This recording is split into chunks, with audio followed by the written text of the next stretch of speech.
Ağa kubidə neçədir? Mersi. Ağa bu göylərlə nədir vurursunuz? Bir testi bir zadı yoxdur. Aha bu ağa burada yeyir bax. Ağa salam, hala əhval. Bir yenə test edeyim görüm nədir? Test yani ben bu yiyirəm axıra burada. Ağa nə olacaq? Bir belə kebab götdüm da.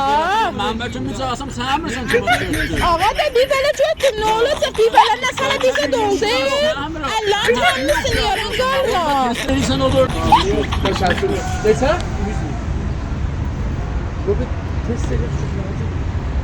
Ağa çox yeməlidir.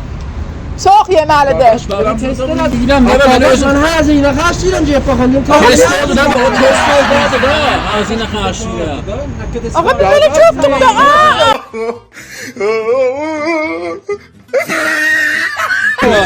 Ya ne ben olsun be. O zaman dedim oradan da be.